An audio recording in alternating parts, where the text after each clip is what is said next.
So last night it was confirmed Arsenal's title hopes are all over this season after a 2-0 defeat to PSG, 3-1 on aggregate.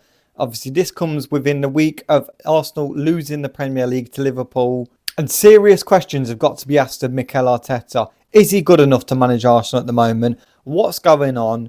How can he come out of this rot? In this video today, we're going to look into this, see about Mikel Arteta's past, and kind of deep dive into what he's done right for Arsenal, what he's done wrong, and again, my opinion at the end of if he's good enough to even lead this Arsenal side to winning a major competition such as your Champions League or your Premier League. Mikel Arteta joined the Gunners in 2019, however, has only won the FA Cup and the Community Shield.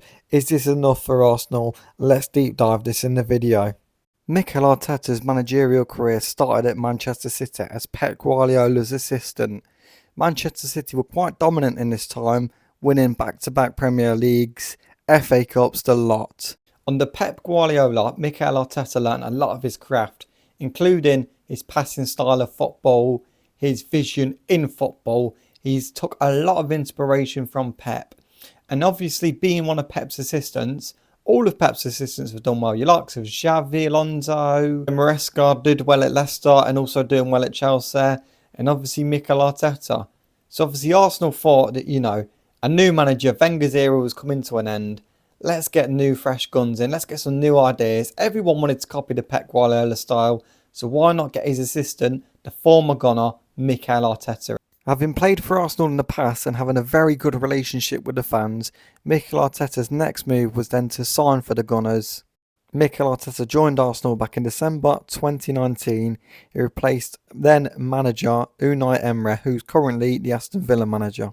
On July the 18th, 2020, Arsenal beat Man City 2-0 in the FA Cup semi-final, leading to Arsenal to get to the first FA Cup final in 7 years.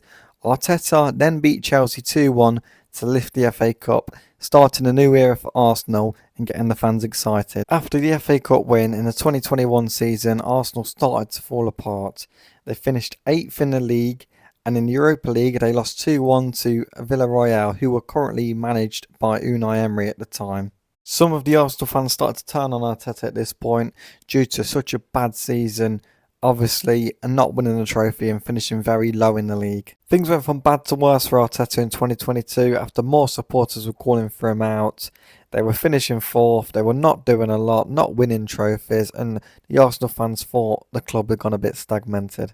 In the 2022 season, things took a little bit of a turn for Arsenal, as Arsenal then finished 2nd that season, which was their highest finish since 15-16. In the 23-24 season, Arsenal actually picked up silverware. Well, a lot of people don't really class it, the Community Shield.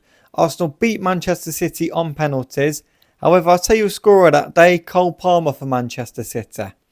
Arsenal, however, went on to finish 2nd in the 23-24 season.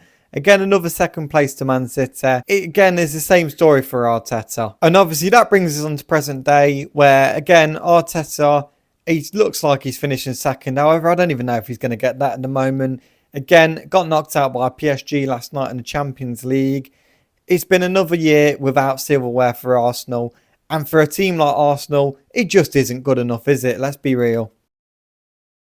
So what's gone right for Mikel Arteta? Well, when he came into Arsenal, he had the likes of Aubameyang and Ozil. 2 players that Arsene Wenger had signed. 2 players that were getting old. And he kind of had to move them on. Obviously, Mesut Ozil was probably one of the most creative midfielders the Premier League's ever seen. And Aubameyang was such a clinical finisher. Unreal for Arsenal. With obviously 2 key players leaving Arsenal, Mikel Arteta knew he had to strengthen the front line. So the likes of Saka, who was coming from the academy, came into Arsenal. He's been brought in under Arteta, playing the Arteta way, and he's played absolutely brilliant. Came in at a very young age in this Arsenal team, moulded himself into now a very much a first team player, getting player of the season for Arsenal. And then obviously one of his better signings, Martin Odegaard, came in on a loan spell for Arsenal, however decided to join in 2021 for £30 million. Odegaard has been unbelievable in the Premier League. He came in really young from Real Madrid, however has absolutely flourished in the Premier League. His left foot is incredible. Mikel Arteta has turned Odegaard into arguably one of the best players in his position. Now, with all this being said, what are my thoughts on Mikel Arteta? Personally, I don't think he's done enough for Arsenal. I think Arsenal should be challenging for your Premier Leagues. They've now got a squad to do it. Again, he's missing a striker. His main issue is he's missing a striker. That Karim Benzema, just a target striker is all he needs, and he's missing that. And obviously he's been at the club now nearly 5 years, and again, he's only won the FA Cup and the Community Shield. He's had the Champions League semi-final place, and obviously finished second in the Premier League. But is that really good enough for Arsenal? Is that where they should be aiming? In my personal opinion, I'd stick with him, but you do need to get a striker.